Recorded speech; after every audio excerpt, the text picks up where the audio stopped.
What's good? What's good? I'm back. Yours truly, one and only Paul Pickett, host of the Paul Pickett Podcast, aka Triple P, aka the Common Sense Podcast. Your source for music, sports, politics, sport events, and much, much more. I'm gonna react to a video of Logan Paul's scam. I guess he didn't refund nobody when he was supposed to. But before we do, I'm gonna get into a word from promopalace.biz.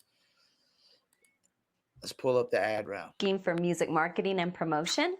Then look no further than Promo Palace LLC, your one-stop shop for all music promotion services. Services include Spotify playlist pitching, YouTube video promotion, record pool promotion, blog placements, radio airplay promotion, SoundCloud promotion, and much more. With over 2,000 customers and over 10 years of experience in online promotion, Promo Palace LLC is a company you can trust. For more info, please go to promopalace.biz. See you there. That's right. You heard the beautiful lady. If you need online marketing promotions, go to the website you see scrolling below me, promopalace.biz.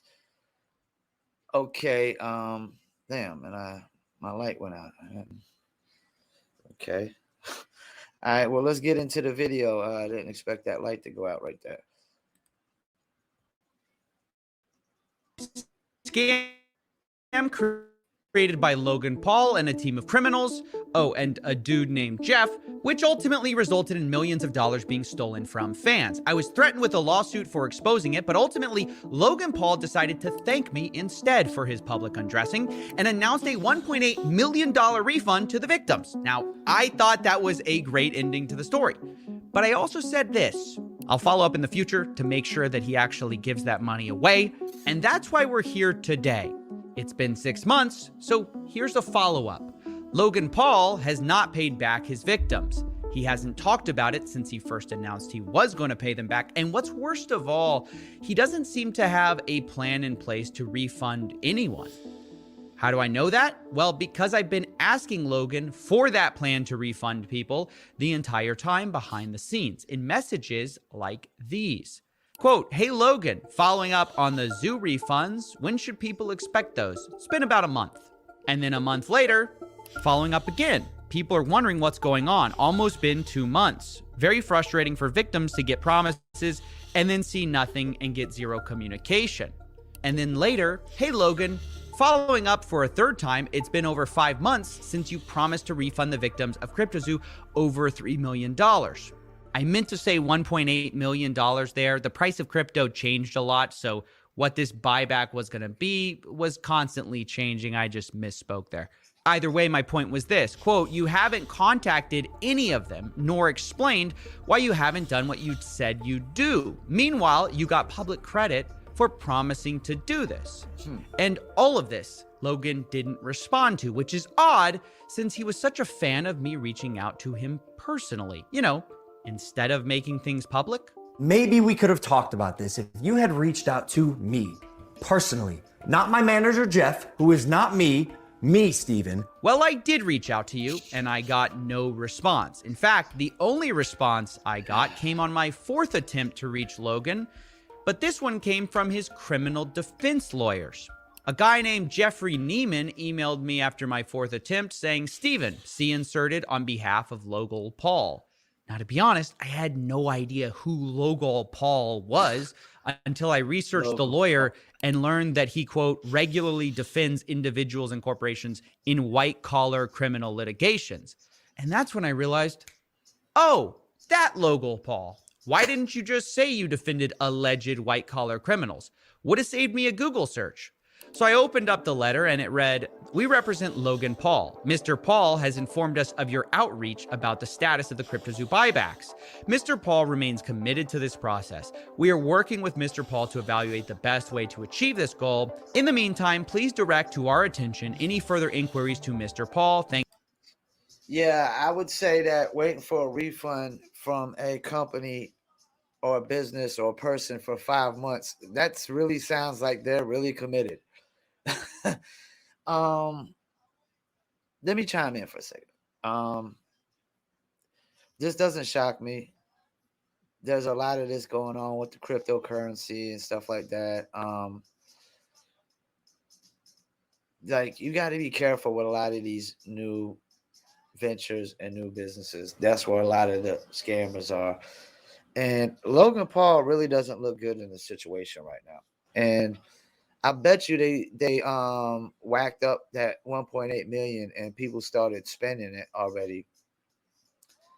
And the fact that, like, I thought Logan Paul was supposed to be super duper rich, making all this money that he can't refund. I mean, I don't know how long this took, like how long of time this took over place, like where this 1.8 million accumulated. Was it a year, 2 years, whatever? But yeah, man, this doesn't look good. This could definitely ruin a reputation. Thank you for your patience and understanding. Now, that might seem like a good step in the right direction to you. At least we got a response on behalf of Logan. But when I read their response carefully, I realized things were actually worse than I thought. Because two things are absent from this statement. One, a timeline for refunds, and two, a plan for refunds. I mean, you have this abominable statement which says, we are working with Mr. Paul to evaluate the best way to achieve this goal. I'm going to go out on a limb and say these people ain't going to get their refunds. So you're still at the whiteboard then? Guys, this is a statement you say when you have no plan or you're stalling, right? You say, we're evaluating the best options. I mean, that's where Logan was back in January. He was evaluating. Am I supposed to believe 6 months later, you guys haven't figured this out? You've gathered all the boys in the office, brainstorming every single day. How do we refund people? And you don't know? I mean, listen, he had more of a plan, Logan did, back in January. I'm not even sure what there is to even still figure out, because way back then, January 16th, he said, I've committed more than 1.8 million. For those who do not want to wait for CryptoZoo to be completed, players will be able to burn their base eggs and base animals for their mint price. I mean, there it is. That's the plan. Pay a blockchain dev to code that up and pay the victims their money. That's it. But we see absolutely no sign of that. And it's not for a lack of Logan having the cash. He's on a world tour for Prime right now, bragging about how much money his drink company is making.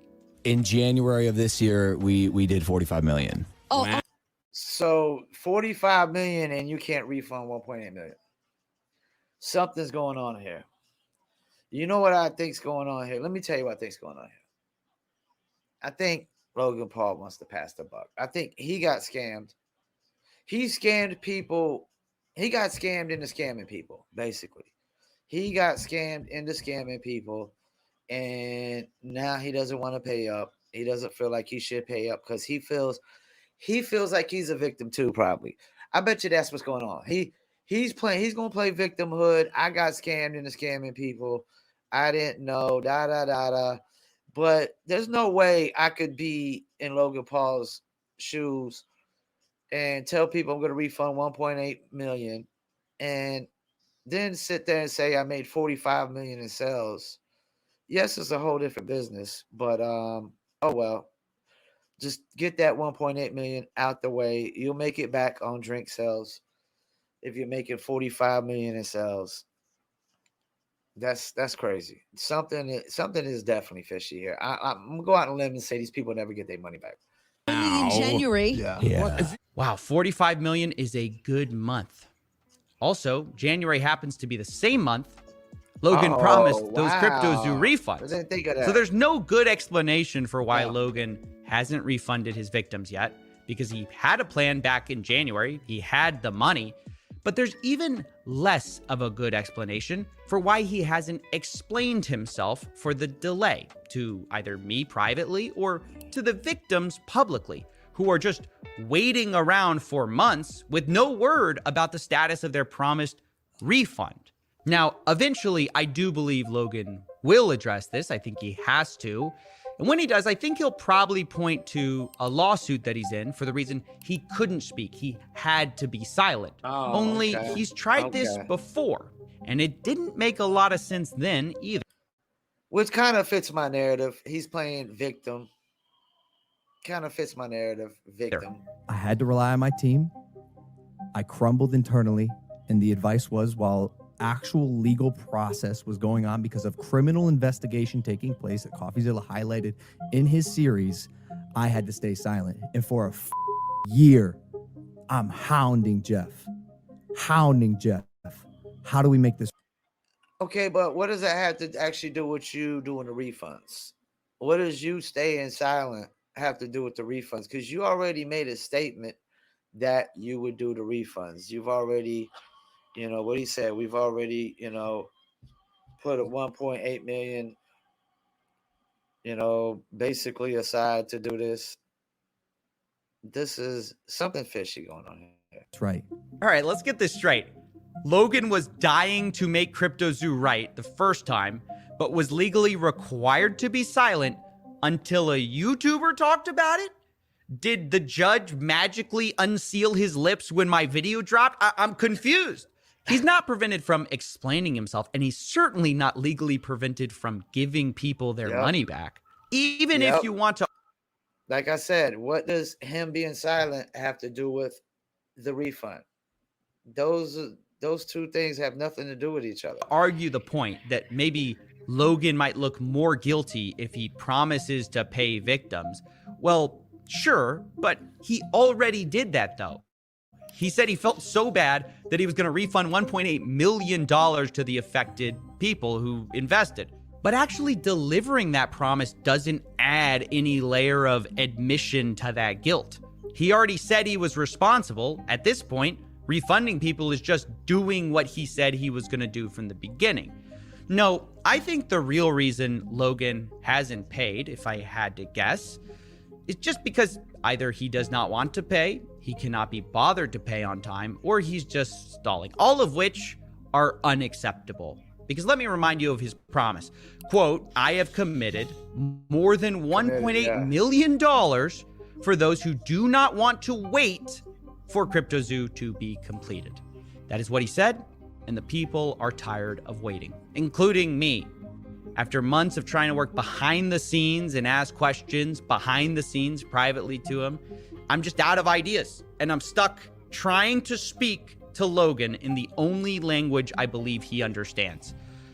Self-interest. Logan, if I could speak to you for a second. Okay, bring in the camera. This isn't worth your time. Getting publicly flogged like this every 6 months. What are we going to be doing this in a year? No. Okay? It's not worth your time. It's barely worth my time. You know what? He's right. Like, you said you made $45 million in a month. You should have just paid it, got it out the way. You would look like this great, guy who's very honest, decent human being. Now you're looking like a scumbag. You're looking like a complete scumbag. I think even like whatchamacallit had to refund a bunch of money, Soulja Boy, when people were buying those little scooters with stolen credit cards. I think he even refunded a ton of money and whatnot. But yeah, man, like the whole world knowing you scam people out of 1.8 million, that doesn't bode well with your reputation. That doesn't make you look good in the public eye. So yeah, man, it's a lot of money. It's a lot of money to have to refund. And I'm going to go with the number one on what old boy said is that he probably doesn't want to refund that money. I mean, who the hell would want to refund $1.8 million? That's a lot of money to have to refund. But, like, if you want to be looked at as a honest, decent human being, it'd probably be the best thing to do. Just because somebody scammed you into scamming people doesn't make it right. Once again, I thank you for tuning in, Paul Pickett Podcast, and I'm out.